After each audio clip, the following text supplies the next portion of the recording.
Welcome to the Rust Belt Rundown, brought to you by Rust Belt Recruiting. This podcast is designed to shine a light on the meaningful work being done in Northeast Ohio and the surrounding region. We will convene manufacturing executives and Northeast Ohio business leaders for candid discussions about their business, regional happenings, industry trends, entrepreneurship, and more. Now, let's get running on the Rundown. Okay, welcome everyone to episode 15 of the Rust Belt Rundown. I'm your host, Paul O'Connor, and on this episode, we are joined by Allison Grealis, president of the Women in Manufacturing Association and Education Foundation. Allison, as a fellow Bobcat myself, we always love to welcome Bobcats on the podcast. Welcome to the Rust Belt Rundown. Thank you for coming on. Thanks for having me, Paul. So we always like to give our guests an opportunity to introduce themselves as if everyone that will listen doesn't know you, doesn't know your story. So tell us a little bit more about you and how you got to where you are. Sure. So as was shared, my name is Allison Grealis. I have the great pleasure of currently leading the Women in Manufacturing National Trade Association, as well as our Education Foundation. I've been working in trade association work for now a little more than 20 years, which hugely ages myself. And I really started to work through trade associations, having an interest first in working with volunteers. So when I was an undergrad at Ohio University, I was an English pre-law women's studies major, and I loved my academic courses and I loved the learning, but I also really loved the organizations that I got involved in. And even at the high school level too, I always liked getting involved with groups, having a mission, being mission oriented, and bringing together volunteers for a common cause. So at OU, I was very active in Student Senate and in the Women's Organization, and lots of other groups, as well as the Women's Panhellenic Association and my sorority. And from there, I really wanted a career doing something that I could work with volunteers, work for a common cause. So I planned originally to go to law school, and then I decided kind of midway through my senior year that I didn't want to be one of a zillion other people going to law school. And I thought, gosh, maybe I'll do something different for a little while and then reconsider law school at a later date. So I chose to work for a not-for-profit in Boston. It was called PIRG, Public Interest Research Group, and it was probably the best experience I could have had right out of college. So it was working in a grassroots way and doing community organizing around key issues that related to good government and the environment. And I got to actually go back to campus. So I worked at UMass Amherst and Amherst College and got to work with volunteers around areas of interest that students were passionate about. And so did that for a year, came back to Akron, Ohio, which is where I was raised. My father worked with Firestone Tire and Rubber, so we were transplants from upstate New York. And while I came back, got my master's, I was looking for my first job out of grad school and found the opportunity to work with a trade association.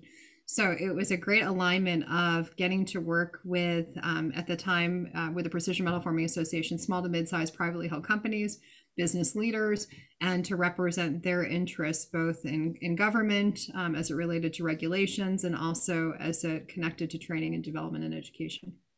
Wow. That was impressive. That was, I feel like you've said that a couple of times before. That was very impressive. Maybe.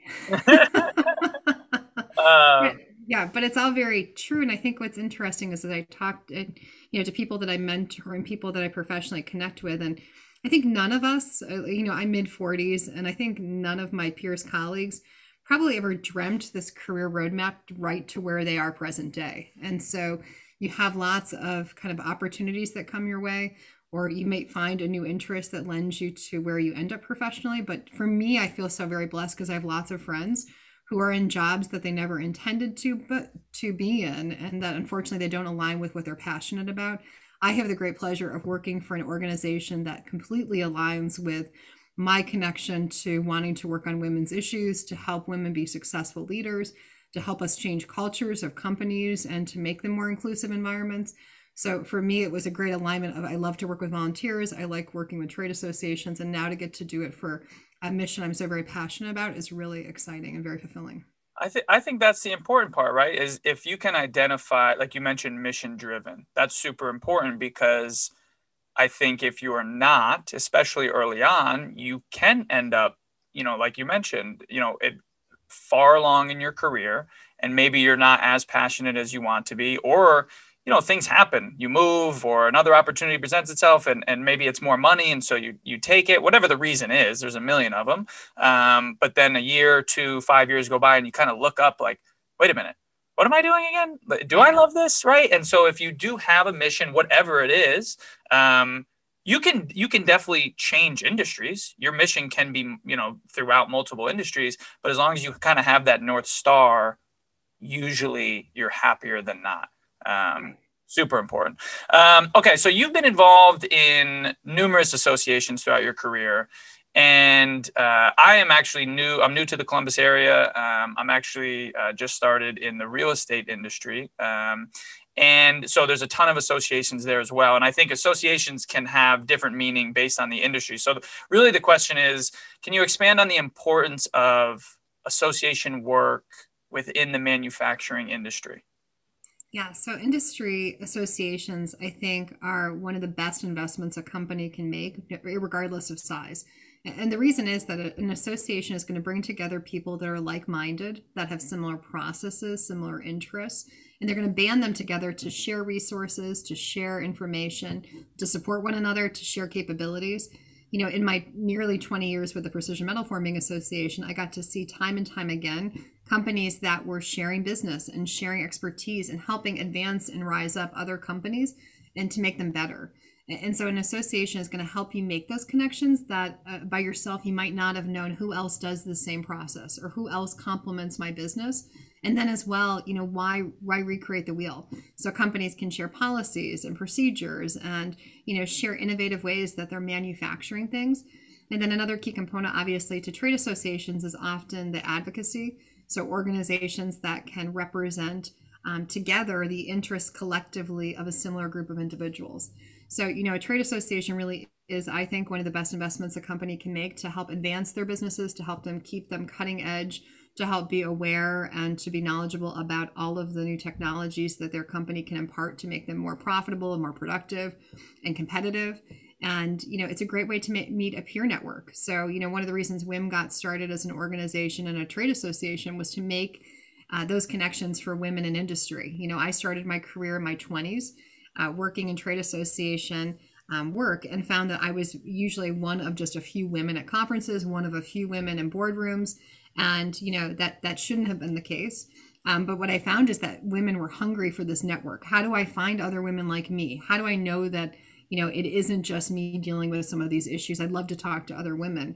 So we created that trade association for women, specifically for, again, them to share best practices, for them to be a support network for one another, and to not feel so alone in industry because, present day women make up 29% of the manufacturing workforce, about 1.5 million women in this space, and there just wasn't a connectivity linkage for them to tap into. And so that's what really excites us in our current work is seeing our network grow and be able to provide that association benefit to both individuals and our member companies.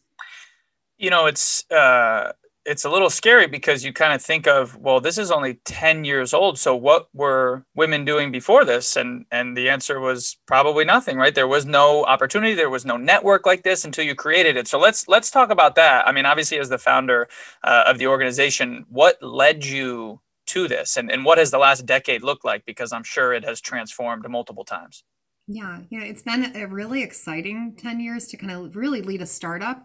So the organization first was birthed through some work that we were doing with the Precision Metal Forming Association. We had our first female chairperson for the PMA, and she was an exceptional woman who was leading a family-run business out of Mount Kisco, New York, named Gretchen Zierich. And in her chairmanship, and she still has been the only female chairperson of the PMA, she said, gosh, I want to connect with other women in metal forming. So we had staff members that were working with her to create some women in metal forming opportunities to network and to hold business sessions and to do some leadership development together. And when we looked to find national resources for their efforts, we found there wasn't, again, that national resource for women's connectivity in manufacturing. So I worked with some volunteer leaders and we created our first ever conference because we thought it was important to reach out and find where are these other women in manufacturing. We know they exist. how do we bring them together to collaborate and to connect and to help and support one another? So we started with a conference, and that was 10 and a half years ago, which is crazy. It's already been 10 and a half years. And what we heard very quickly from our conference attendees, who there were 133 from all over the country, from all different roles and responsibilities in manufacturing, they shared, how do I join? This is amazing. They were emotional. They said, I don't feel so alone. I was one of, 20 people in my company and the only female, and I didn't feel like I had a place to turn. So they wanted to join. And so I quickly went back to our headquarters office and created a business plan of how to structure membership and what would be the benefits and the price point for people to join the association. And we started as an individual-based membership. And at the time, gradually year over year, we would grow the number of individuals. And then we soon added corporate membership. And I'm pleased to report we're almost at 6,300 individual members that we're connected to present day. We now work with close to 1,000 unique manufacturing companies of all different sizes. And we now have members in 44 states and 11 countries. So we have grown rapidly. And, this year has been probably our largest year of growth. And I think much of it is based on what's going on in the country, what's going on culturally in companies. You see record numbers of individuals retiring from manufacturing. You see new leadership coming into manufacturing companies, many of whom are women. And they're revisiting kind of how companies are structured and kind of where they make investments in their talent and their people development. So we've had a record number of new companies join us this year, a record number of new partners and participants, and all of our programs have exceeded our attendance expectations. So it's been a really good year for us. It's fantastic. You touched on this a little bit, but historically manufacturing has been a male-dominated industry. And I'm curious, and again, I'm sure that it's evolved, but what does the education process look like for the next generation of women, whether it be with WIM or other organizations similar to you? Yeah. So, we firmly believe that marketing around manufacturing is really one of our critical efforts. So we know that there still are a lot of misconceptions about what modern manufacturing looks like, what facilities look like, what are the jobs and opportunities in manufacturing. So one of our objectives since we first got started was to market what these new opportunities in manufacturing look like. So early on, as we started as an organization, we launched a series called Hear Her Story. And we've now profiled close to 75 unique women, and we've told what a day in the life looks like for them. Through their own pictures, through their own words, we've shared what do they do as they report to work each day, and what got them excited, or how'd they get interested in manufacturing, and what do they like about their job. And no story has been the same, and no pathway to their story has been the same. But the goal is to inspire future generations, or to inform them about, hey, these are the types of opportunities that you could experience if you were to enter manufacturing. I've been blown away in the last 10 and a half years by the amazing opportunities that these women have had to travel across the globe, to make and to create new products and services that have helped others live really great lives. And, those stories we think are so very impactful because you can't be what you can't see. If I don't see someone who sounds or seems or kind of relates to me, I'm going to find it really difficult to think that I could have an opportunity or a career or in a successful one in that industry. So we're excited that we've been profiling so many women over the course of our history as an organization. And then we're really excited as well because come April, we're going to be launching a Hear Her Story podcast. So I'll be hosting a monthly podcast where we will talk live with women and share their story. We are recording right now our first 3 sessions with some amazing women who, our goal is to inform our listeners, to educate them, and most importantly, to inspire and entertain them. We want them to be inspired that you can do it. There are women who have come before you, and there's lots of women who want to support you once you get into manufacturing through mentorship, through coaching, and through just being there as a resource.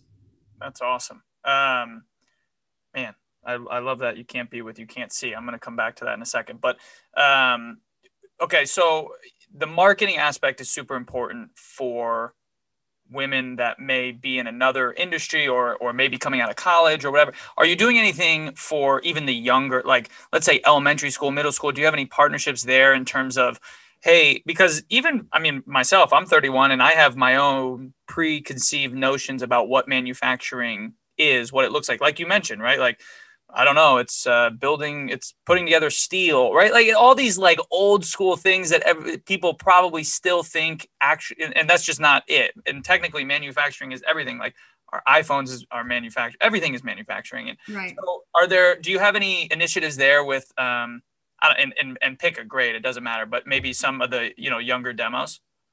Yeah, so one of the things is that, very early on as an organization, we launched student membership. It's very low cost, and actually it's transitioning to free membership for students come April 1st of this year, which is the start of our new fiscal year. So we really want to create no barriers for students to connect with us. So as long as you're a school age or active student, you can join Women in Manufacturing starting on April 1st at no cost.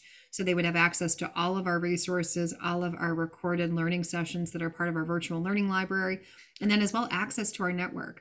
So where they can find a potential mentor or even serve themselves as a reverse mentor for someone, where they can make industry and business connections of perhaps where they'd want to intern or co-op. So the goal is to help these women and those who are looking for careers to start to make those connections. We have 27 chapters of Women in Manufacturing throughout the country, plus we have 4 more coming online in this year, 2021.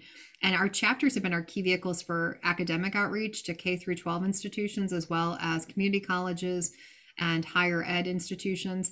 And they've been doing some great programs. They've done interactions and activities with Girl Scouts, local entities. They've done programs that help girls get excited and learn about manufacturing. They also have been doing some programs as it relates to educating parents about manufacturing. So we know a barrier isn't just some misconceptions around manufacturing, but as well, it's a parent population. And, I'm a parent of 2 kids. I have an 8th grader and a freshman high schooler. And, there's just misconceptions about what manufacturing looks like. And, hey, is my child going to, be able to support themselves? Are they going to be able to put a house, or have a house and have a car and have all of those things that they need to be independent? And, manufacturing careers can definitely provide that. And so we try to share data on average salaries and kind of, how if you go to a technical school or you learn on the job through a registered apprenticeship program, which right now we're partnering with Jobs for the Future to help educate companies and individuals about the huge opportunities as it relates to registered apprenticeship programs. You can end your 2 or 3 year learning cycle with no debt. And have the opportunity to be learning on the job and to have salary adjustments and advancements at different milestones within your learning journey.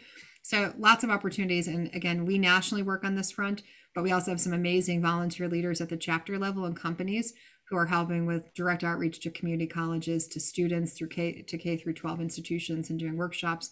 So lots of great things underway. That's awesome. Okay, so I'm going to come back to the statement you said, can't be what you can't see. This past year has been a year of reckoning for a variety of reasons, which, we'll talk about on another podcast. But specifically, if you can look at a silver lining, one of the better things that came out of it is the importance of diversity and inclusion. And you briefly mentioned this earlier as well, but are you working on any specific initiatives to get women of color more involved in manufacturing? Yes. So, this year has been, I think, an awakening for many companies that things have to change, that maybe they weren't espousing and supporting the right cultures in their organizations. Perhaps they were biased as they were hiring and recruiting and advancing talent in their company. So we are very committed this year and beyond to work with our member companies and really take a stand and help companies be more educated and positioned to be inclusive, to be recruiting in a sound and fair way, and as well to provide support for women who do have a different journey in manufacturing. We think one of the most impactful ways that we can do that is through training and education and sharing best practices. So we have imparted now a 4-part program, which will be part of our virtual learning series this year. They're called DE&I immersion sessions and roundtables, and they'll be held after each of these 4 quarterly learning sessions that we do to provide an opportunity for women and leaders to connect, to talk frankly and honestly about the topic that we learned about the day before. So we've got a session on critical conversations and crucial conversations, and then we'll have a day debrief the next day to talk about how does that apply to their company. How are conversations held, for example, in your organization? How do you go and report when something is done and it's not kosher and it's not something that the company says is a pillar and something that they stand for as a belief? So trying to give companies the right resources to turn to through our virtual learning. We also have created a task force that is comprised of some of the largest manufacturing companies in the globe to, again, figure out how do we share best practices. So to share what's happening and what's successful in one company as it relates to training and education and workshops, and to pass that along to other companies. We also are doing, for example, an HR roundtable virtually in a couple of weeks to start dialogue with those that are responsible for people development and hiring and advancement, to talk about what practices are in place, how have they changed how they hire and advance, so that we can share that with other companies. So again, sharing best practices. And I think when we talk about kind of you can't be what you can't see, that storytelling is really, really important. And some of the comments we've heard over the last year, especially through our task force, is that it's a very different journey as a woman of color or a Black woman in manufacturing than it is for a white woman. So McKinsey puts out annually a Women in the Workforce report and study, and the numbers were really powerful as it relates to not only the impact of COVID on women in the workforce, but the impact of COVID and women's advancement, specifically Black women in manufacturing, over the course of the last 10 years.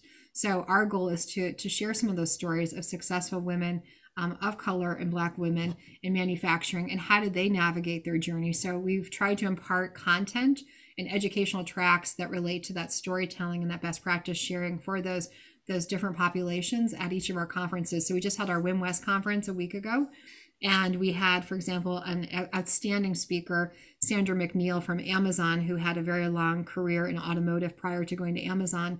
And she shared her experiences open and honestly as what it was to be a Black woman in manufacturing and an engineer, and how she combated some difficult challenges along her journey. And again, the goal is to impart knowledge and support for those future generations that come through, so that they can be more successful, so that they don't have to relive other things Sandra relived, and that they don't have to go through some of those same not too pleasant experiences as they try to advance in their career. Yep, absolutely. With March being Women's History Month, what type of initiatives or even celebrations are you having as an association? Yeah, so, we try to celebrate women. Obviously, we're committed to celebrating women year round, and we're passionate about it. But Women's History Month is an opportunity for us to further illuminate the stories of our members. So we we are holding a special program at the end of the month, a community chat. So we launched community chats at the beginning of the pandemic to keep members connected and to feel supported throughout a really difficult time for all of us, both personally and professionally.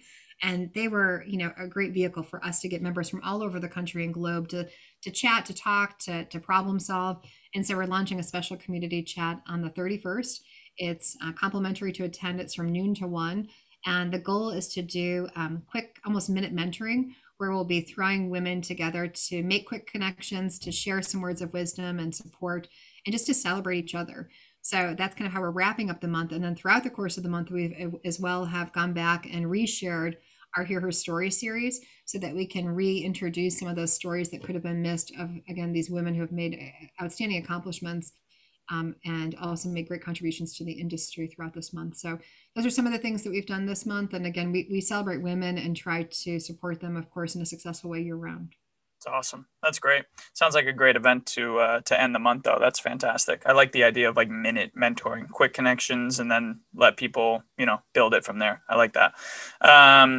Okay, so switching gears a little bit. So back in 2016, you decided to add the Education Foundation as an additional arm to the association.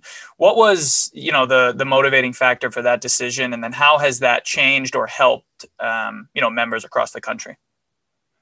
Yeah, so we launched the Education Foundation specifically because we wanted to be able to provide affordable education and training to women of all different walks of life, as well as from all different sizes of companies. So we know that lots of big companies have very large resources and budgets often that can support training and education of their employees for a variety of different programs and certificates and masters and advanced education.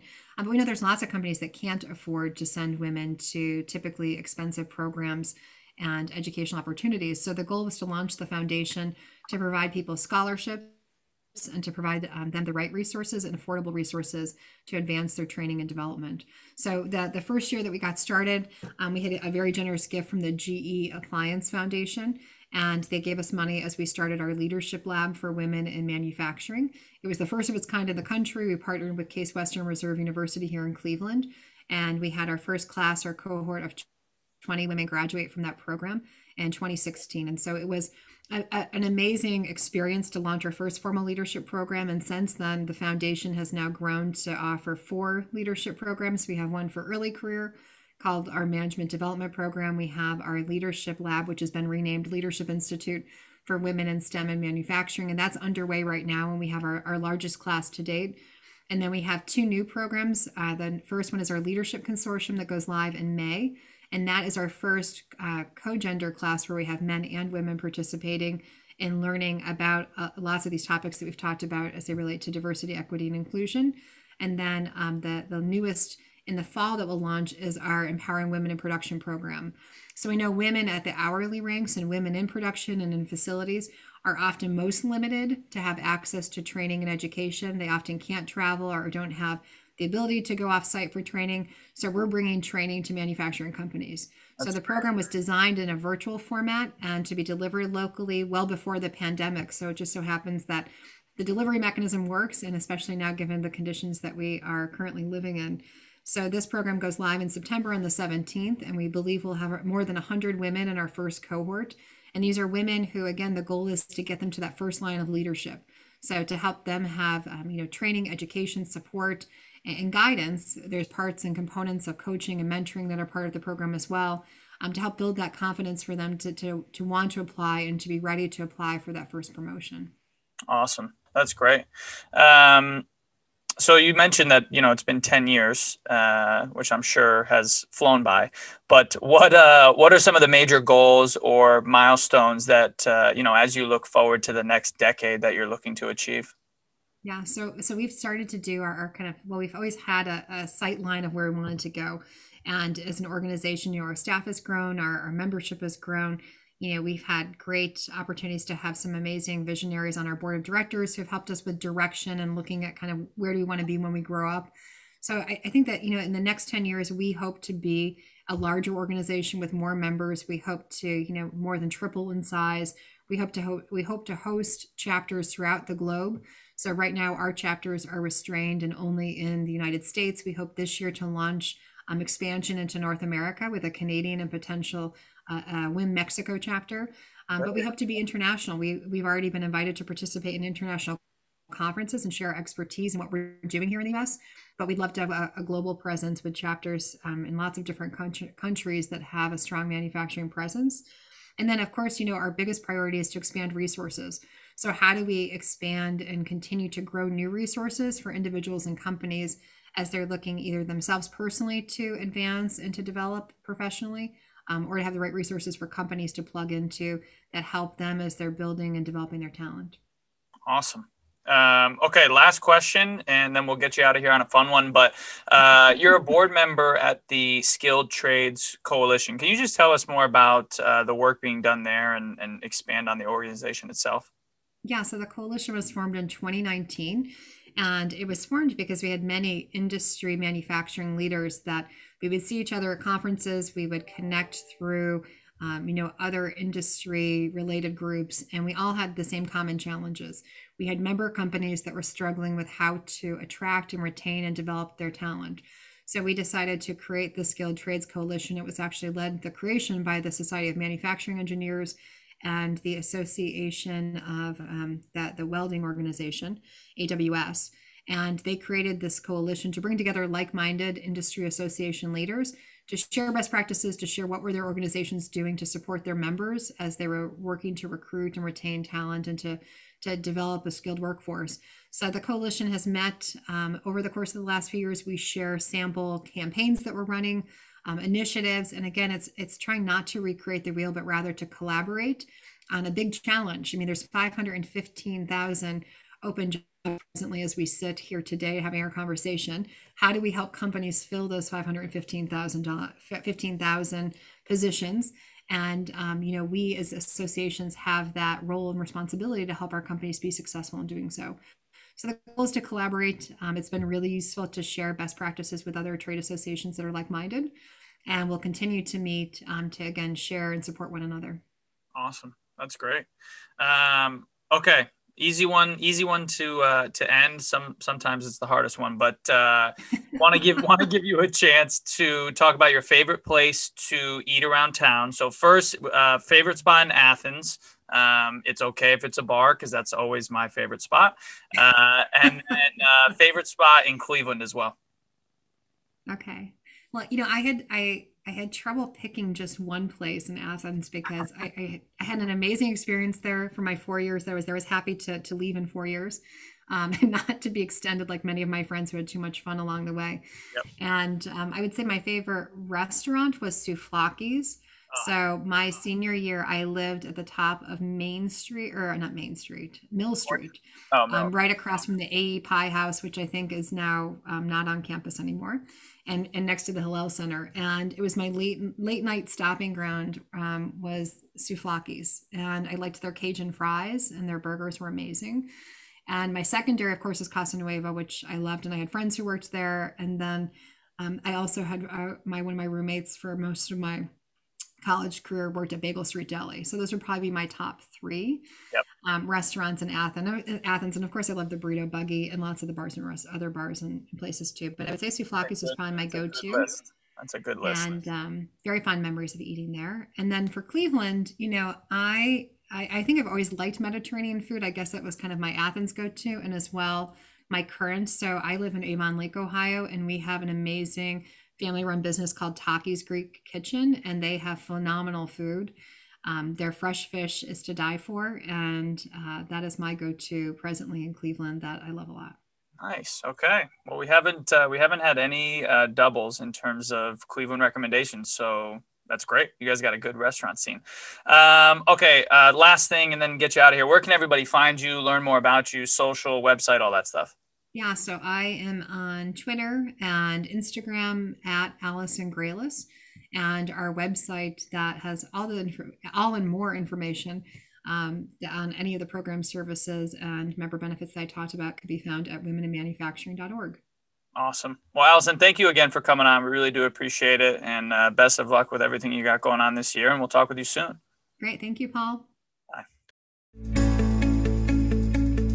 Thanks for tuning into this episode of the Rust Belt Rundown. Make sure you check us out at rustbeltrecruiting.com. The Rust Belt Rundown is available wherever you listen to your podcasts. Make sure to hit that subscribe button and click on 5 stars if you enjoyed this episode. See you next time.